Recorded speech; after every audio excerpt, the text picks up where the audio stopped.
It is time for today's Executive Edge. Goldman Sachs Chairman and CEO David Solomon breaking some news with the Squawk Gang in Davos yesterday. Mr. Solomon announcing a new company policy attaching board diversity to support for potential IPOs. Starting on July 1st, in the U.S. and Europe, we're not going to take a company public unless there's at least one diverse board candidate with a focus on women. And we're going to move toward 2021 requesting two. And we realize that this is a small step, but it's a step in a direction of saying, you know what, we think this is right. Well, let's get into what Solomon said about Goldman's push for more diverse boards. Michelle is a board member of financial services firm Beneficient. What do you think?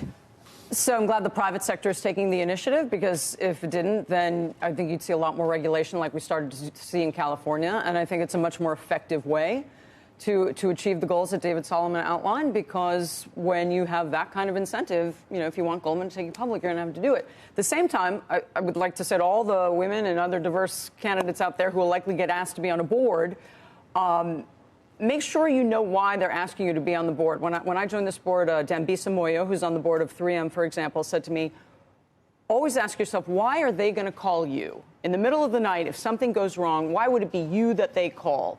If they're not going to call you because there's somebody else on the board that they would call first, then you're on that board for the wrong reason. You're there because they want to check a box, right? What skill set do you bring? The token member of the board. Right, exactly. What skill set do you bring that nobody else has that is going to be useful for them? So you got to really think about those, because you don't want to be that token person, right? Looking at it. I remember when I first started anchoring here and I got emails, well, you got that job because, you know, you're Hispanic.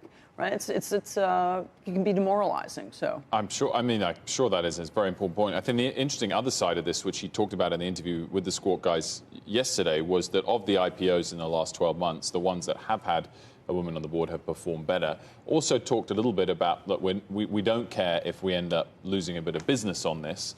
If there's certain IPOs coming to market where there isn't a diverse candidate on the board, that we wouldn't get the business.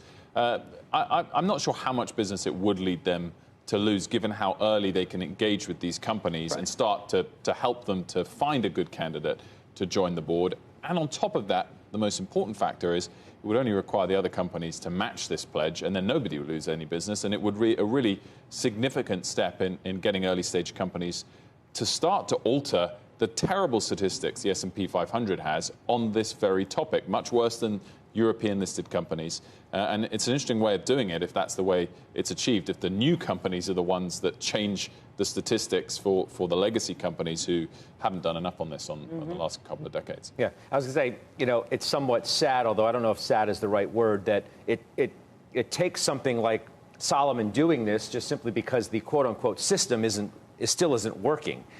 Boards are not diverse enough with either, you know, women or minorities. It's going to be that little extra thing that says, let's look outside our traditional group of people that we look at. Let's look a little harder to find someone, right? That's because historically you call on people that you know, and and there were very strict guidelines. Oh, they've got to have this, and this. We don't have that many women who are CEOs yet, right? So when the board says, oh, we can only have a former CEO, you immediately eliminate a lot of women. So this will be a nice added incentive to broaden the view. Well, I'm sorry, when you're talking about Goldman, I mean, when you look at the IB investment banking tables, right? I mean, you're talking Goldman Sachs. Right. They're the ones who are stepping forward and making this move. That's meaningful as much as anything else. The fact that it's them. And one other thing I would say, if there are women who are frustrated out there and other, diverse populations, when I first started at CNBC, the vast majority of the hours at CNBC were anchored by solo men. And that has changed dramatically, right?